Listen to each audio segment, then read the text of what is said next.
Assalamualaikum warahmatullahi wabarakatuh. Perkenalkan, nama saya Okris Kiryandi. Saya dari Prodi Sistem Informasi.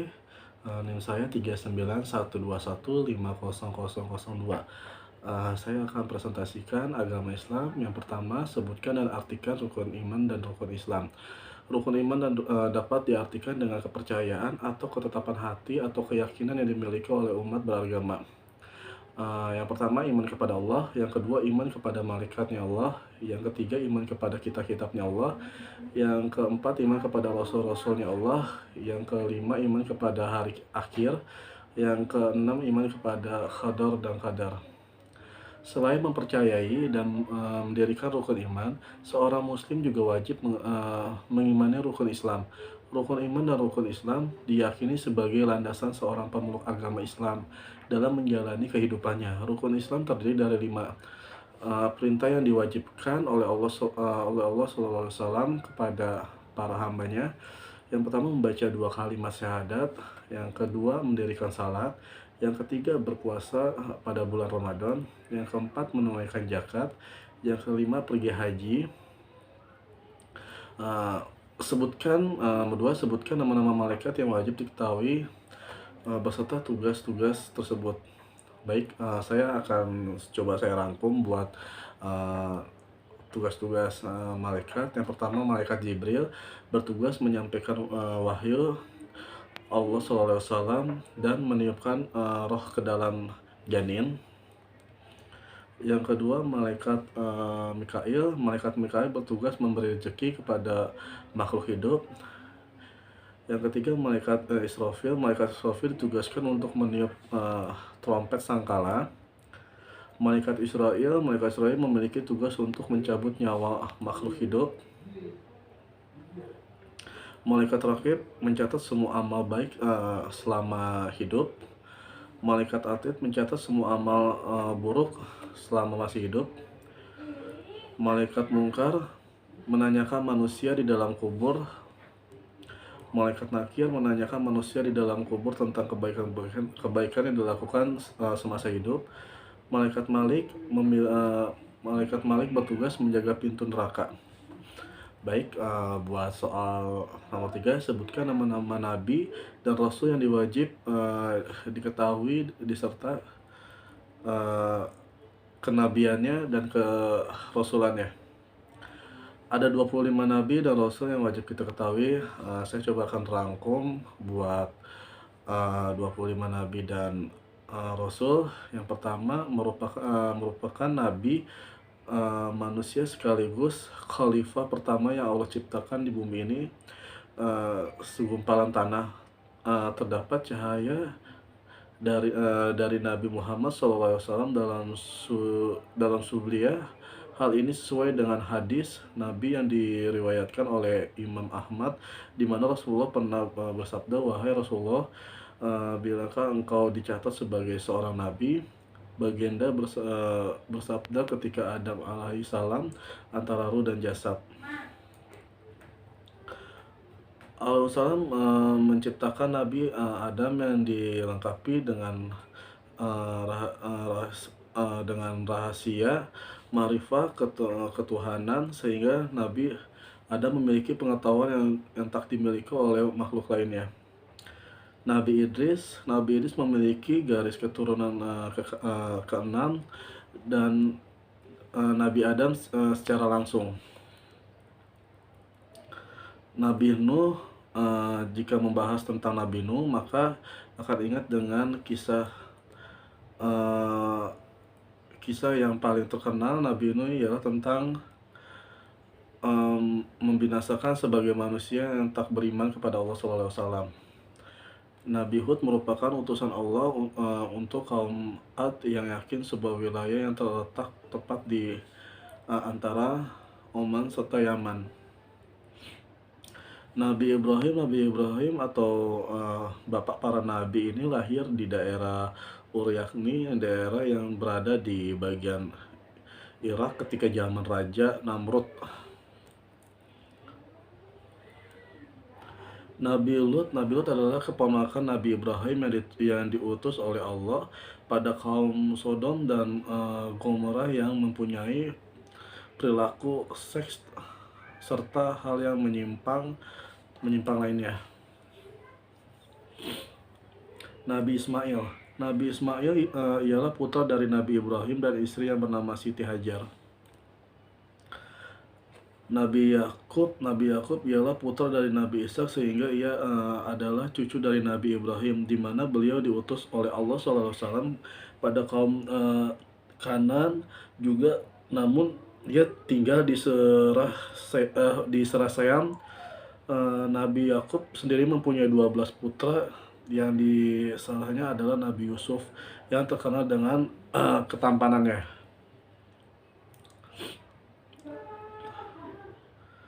Nabi Musa memiliki julukan Kalmullah, yang artinya adalah manusia yang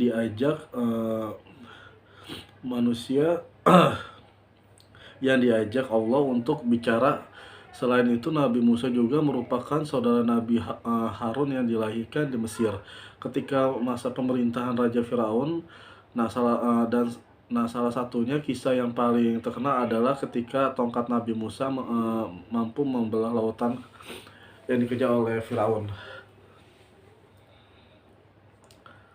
Nabi Harun ialah kakak dari Nabi Musa alaihissalam yang dilahirkan ke bumi untuk memimpin Bani Israel. Nabi Sulaiman adalah putra dari Nabi Daud yang melanjutkan pembangunan Baitul Muqaddis. Yang beberapa keistimewaan yang dimiliki oleh Nabi Sulaiman, yaitu Nabi Sulaiman merupakan seorang yang bijaksana meski usianya masih remaja, bisa berbicara dengan hewan, mampu menundukkan jin serta angin, bahkan mampu menuruti berbagai perintahnya.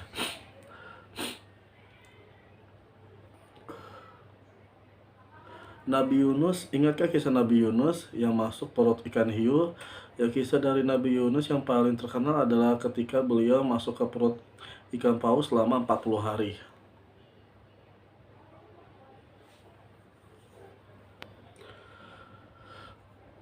Baik, soal nomor 4, sebutkan nama-nama kitab yang diturunkan Allah SAW dan keutamaannya masing-masing, serta kenapa ada yang berada di ajaran saat ini.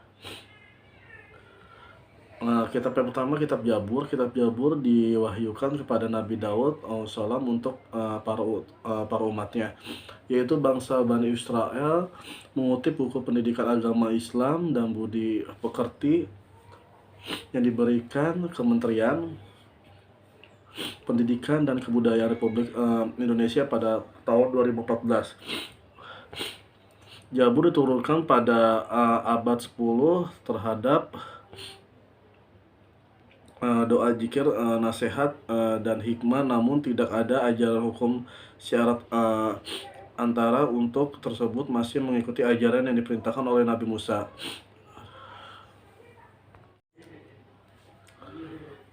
Baik, yang Taurat. Kitab Taurat diturunkan Allah SAW kepada Nabi Musa alaihissalam ketika abad 12. Kalau itu Nabi Musa menyampaikan ajaran yang terkandung di dalam kitab Taurat kepada bangsa Bani Israel. Isi kitab tersebut menggunakan bahasa Ibrani. Di dalamnya terdapat beberapa hukum-hukum, syarat, dan sistem kepercayaan yang dapat diberikan Al-Quran. Ayat 3 menjelaskan tentang firman Allah yang menyatakan pada Taurat, yaitu dengan bunyi, Dia menirukan Alkitab Al-Quran kepadamu dengan sebenarnya membenarkan kitab yang telah diturunkan sebelumnya dan menurunkan Taurat dan Injil. Kitab Injil diwahyukan Allah SAW pada Nabi Isa AS pada awal abad 1. Injil diturunkan di Yerusalem dan ditulis melalui bahasa Suryani. Kitab ketiga ini menjadi pegangan bagi kaum Nasrani. Kandungan adalah mengenai perintah untuk percaya kepada Allah SAW serta menghapus beberapa hukum yang ada di kitab.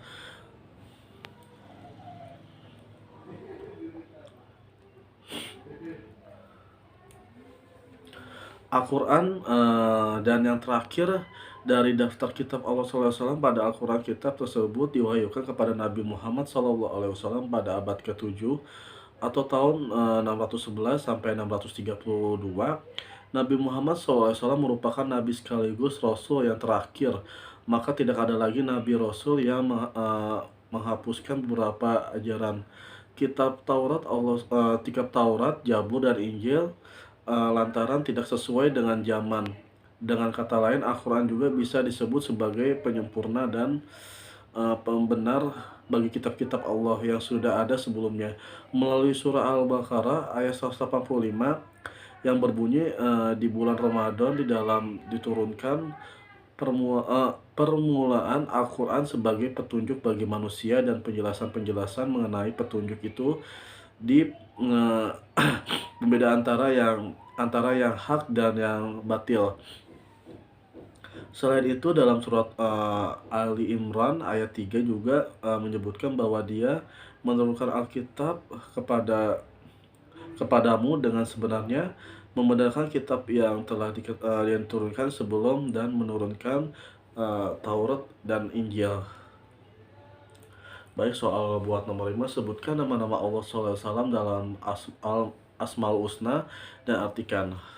Saya coba jelaskan. Asmaul Husna ada 99 nama, yaitu Ar-Rahman yang Maha Pengasih, Ar-Rahim yang Maha Penyayang, Al-Malik yang Maha Merajai, Al-Qudus yang Maha Suci, As-Salam yang Maha memberikan kesejahteraan, Al-Mu'min yang memberikan keamanan, Al-Muhaimin yang Maha mengatur, Al-Jais yang Maha Perkasa, Al-Jabar yang memiliki mutlak kegagahan, Al-Mutakabir yang Maha Megah yang memiliki kebesaran, Al-Khaliq yang Maha Pencipta, Al-Bari yang Maha melepaskan, Al-Musawi yang Maha membentuk rupa, Al-Ghafar yang Maha Pengampun,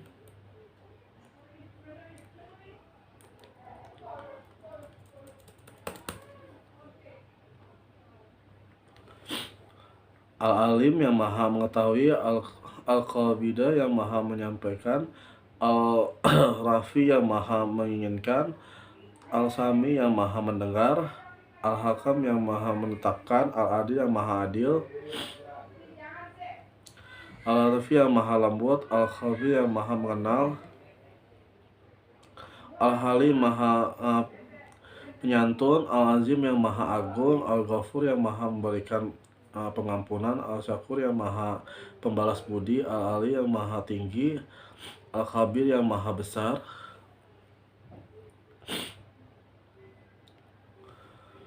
Al-Hayyu yang Maha hidup, Al-Qayyum yang Maha mandiri, Al-Wajid yang Maha penemu, Al-Wajid yang Maha mulia, Al-Wahid yang Maha tunggal, Al-Ahad yang Maha esa. Baik, kurang lebih buat 90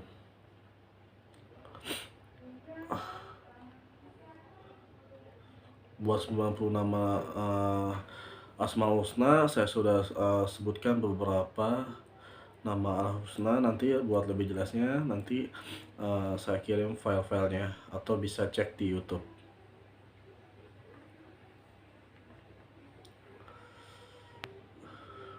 Buat nomor 6, sebutkan sifat-sifat wajib, mustahil, dan jais bagi Allah SAW dan artikan. Sifat wajib bagi Allah adalah sifat yang wajib ada pada Allah. Adapun sifat wajib bagi Allah ada dua, yaitu wujud artinya ada, kidam artinya dahulu, bako artinya kekal, mukhalafatu artinya berbeda dengan yang baru, kiamuhu berdiri sendiri, waidahnia esa, kuradat berkuasa, iradat berkehendak, ilmu artinya mengetahui, hayat artinya hidup, sama artinya mendengar, basar artinya melihat, kalam artinya berfirman, koridor artinya maha berkuasa, murida artinya berkehendak, alima artinya mengetahui, haya artinya maha hidup, saima artinya maha mendengar, basir artinya maha melihat, maha berfirman. Lawan dari sifat wajib adalah sifat mustahil. bagi Allah adalah sifat yang tidak ada pada Allah. Sifat mustahil bagi Allah ada 20 juga, yaitu Adam artinya tidak ada, Hudus artinya baru, Fana artinya binasa,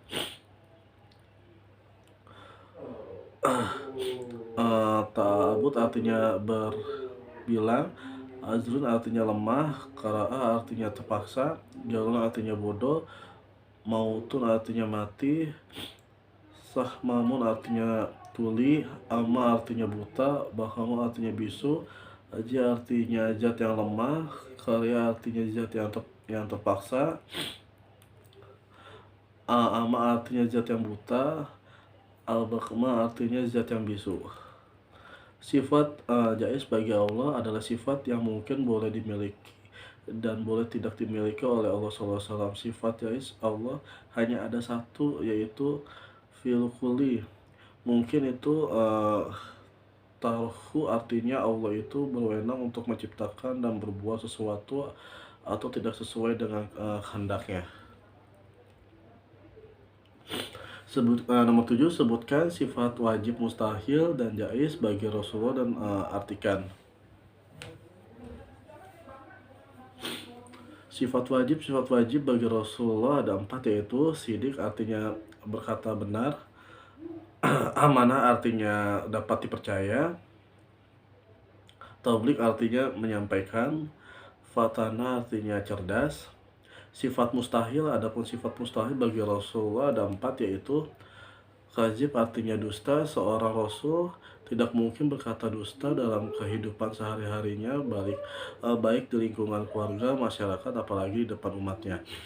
Khianat artinya tak dapat dipercaya. Seorang Rasul tidak mungkin berkhianat atau ingkar janji terhadap umatnya.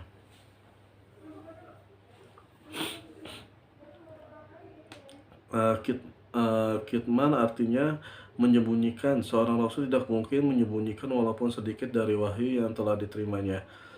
Bada artinya bodoh. Seorang Rasul tidak mungkin memiliki sifat bodoh.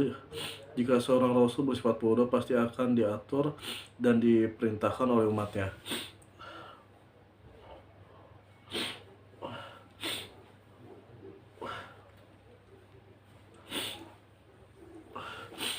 Sifat jais. Adapun sifat jais para Rasul adalah ardul basriyah, yaitu bersifat dan berperilaku sebagaimana kebiasaan manusia pada umumnya, seperti makan, minum, haus, lapar, letih, dan lain sebagainya. Baik, nomor 8, sebutkan nama surat dan ayat berapa dari masing-masing juz pada 30 juz dalam kitab suci Al-Quran. Baik, ada surat An-Naba ayat 40, An-Nazaid 46, Al-Basa ayat 42, atau At-Takwir ayat 29, Al-Infihar Al-Infithar 19, Al-Mutafin 36, Al-Ishaq 25, Al-Burud 22, Al-Tariq 17, Al-Alaq 19, Al-Ghasyiyah 26,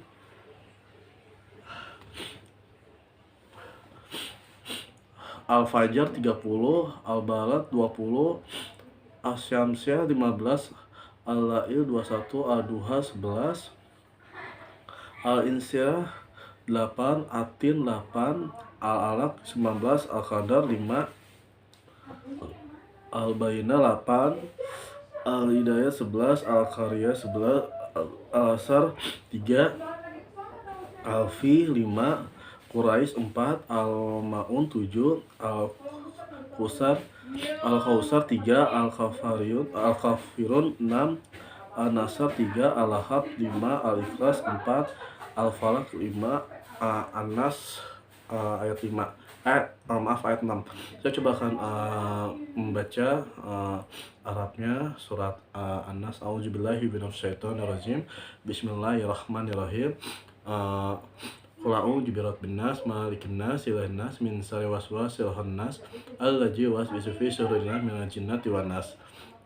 Baik, buat soal nomor 9, sebutkan dan artikan dari 114 nama surat dalam surat suci Al-Quran. Berikut ini adalah nama surat beserta arti berdasarkan urutan dalam Al-Quran. Al-Fatihah pembukaan, Al-Baqarah sapi betina, Al-Imran keluarga Imran, An-Nisa wanita, Al-Maidah jamuan, Al-An'am binatang ternak tempat yang tertinggal, Al-Araf An-Nafal harta rampasan perang, Al-Taubah pengampunan, Yunus Nabi Yunus, Hud Nabi Hud, Nabi Yusuf, Nabi Ibrahim, Al-Hijr nama gunung, Al-Nahi lebah, Taha Al-Anbiya nabi-nabi, Al-Haji haji, Al-Mu'minu orang-orang mukmin, Al-Nur cahaya, Ar-Rum bangsa Romawi, Al-Luqman keluarga Luqman, Sajadah, Al-Hajab golongan-golongan yang bersekutu, Saba kaum Saba, Fatir pencipta, Yasin As-Safat bersian-sian, Sahat Al-Mu'min orang-orang yang beriman,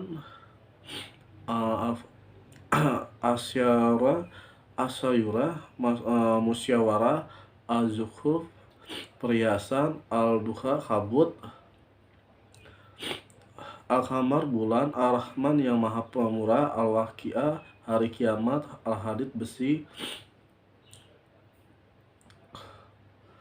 Al-Qiyamah hari kiamat, An-Nisa manusia, Al-Mursalat malaikat-malaikat yang diutus, An-Naba berita besar, Al-Sa yang berbuka masam, At-Takwir mengulang, Al-Iftar terbelah, Al-Fajar fajar, Al-Balad negeri, Al-Syamsiah matahari, Al-Ali malam, Al-Tin buah tin, Al-Lahab gejolak api, Al-Ikhlas Al-Falaq waktu subuh, An-Nas manusia.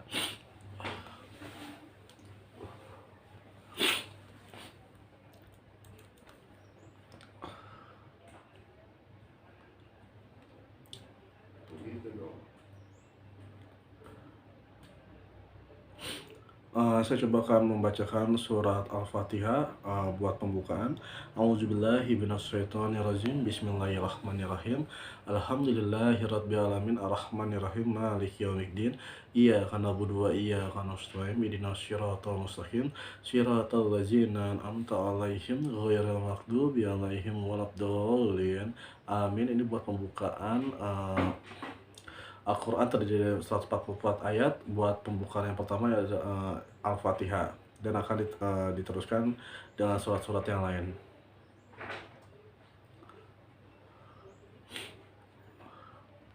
Buat soal nomor 10, singkatkan secara singkat cerita Nabi Muhammad SAW, peristiwa Isra Mi'raj Nabi Muhammad SAW. Baik.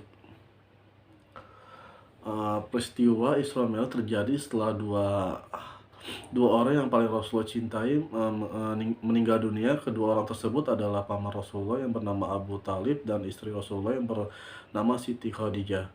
Keduanya dikenal sebagai orang yang paling membela selama dakwah Rasulullah di Mekah. Peninggalan Abu Talib dan Khadijah, perjalanan dakwah Rasulullah semakin terasa sulit. Itu pun karena tidak ada lagi orang yang membela beliau dan menjadi pelipur laranya. Pada akhirnya Allah merencanakan perjalanan spiritualnya untuk Rasulullah. Isra Mi'raj adalah perjalanan spiritual untuk bertemu langsung dengan Allah SAW dan melihat singgasananya. Maka sebelum melakukan ada rangkaian spiritual yang harus dilalui Rasulullah terlebih dahulu. Ritual spiritual dimulai ketika malaikat Jibril, Mikail, dan Israfil datang turun ke bumi menghampiri Rasulullah SAW di suatu malam. Dengan secepat kilat mereka membawa Rasulullah ke sumur Zam-Zam di Mekah. Kemudian mereka memperlakukan Rasulullah dengan lembut dan meminta izin kepada beliau untuk membelah dadanya. Selanjutnya Jibril membasuh hati Rasulullah dengan air Zam-Zam. Jibril mengeluarkan wadah berisi iman dan hikmah. Ia ia menuangkan seluruh isi dalam wadah tersebut ke hati Nabi, sehingga ilmu hikmah dan ilmu yakin dan Islam telah mengkristal dengan hati Rasulullah. Persiapan sudah selesai. Selanjutnya Rasulullah dibawa oleh para malaikat menuju Siratul Muntaha, mengenai kendaraan bernama Buraq, seekor binatang putih bertubuh lebih besar dan dari keledai dan lebih kecil dari bagal, dengan dua sayap di antara kedua kakinya. Kemudian Rasulullah pun pergi meninggalkan mereka. Selama perjalanan beliau singgah ke beberapa tempat yang tidak pernah dilihat sebelumnya. Setiap tempat yang beliau singgah dijelaskan nilai historisnya oleh Jibril. Rasulullah pun diperkenalkan melakukan salat sunnah 2 rakaat di masing-masing tempat. Kemudian Rasulullah juga diperlihatkan ajab-ajab seorang hamba yang seorang hamba yang durhaka dengan masing-masing jenis dosanya.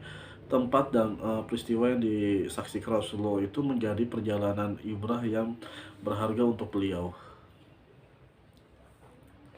Setelah melakukan perjalanan Isra, Rasulullah dan malaikat Jibril pun melakukan perjalanannya ke Siratul Muntaha, yaitu lapisan langit ke-7. Perjalanan spiritual ini dinamakan dengan Miraj.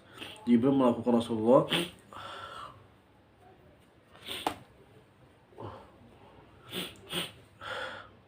Jibril memeluk Rasulullah dan mencium bagian kening di antara kedua mata beliau sembari berucap, naiklah Muhammad, engkau adalah tamu yang mulia dan engkau akan menghadap Tuhan yang maha mulia.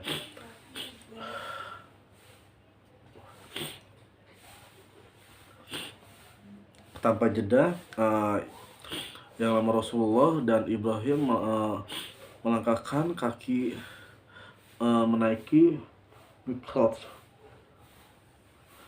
Begitu kedua kaki beliau dapat menginjak tangga yang pertama, tangga itu bergerak naik sendiri, membawa Rasulullah dan Jibril terbang menembus awan. Mereka pun melakukan perjalanan menuju langit ke-7. Di setiap tingkatan langit, Rasulullah masih menyaksikan pemandangan yang luar biasa. Beliau bertemu dengan para nabi yang bersama pengikutnya saleh. Langit demi langit beliau hingga Rasulullah mencapai puncaknya, dan langit ke-7 atau Sidratul Muntaha bahkan Jibril tidak dapat melampauinya. Rasulullah pun bertemu dengan Allah SAW dan berikan perintah saat oleh salat sebanyak 50 rakaat. Kemudian Rasulullah melakukan negosiasi terkait jumlah rakaat dengan meminta saran kepada Nabi Musa alaihissalam, hingga akhirnya dari peristiwa Isra Mi'raj tercetuslah perintah salat 5 waktu yang diwajibkan sebagai umat muslim. Buat tugasnya sudah selesai. Mudah-mudahan yang saya jelaskan bisa bermanfaat buat yang lain. Assalamualaikum warahmatullahi wabarakatuh.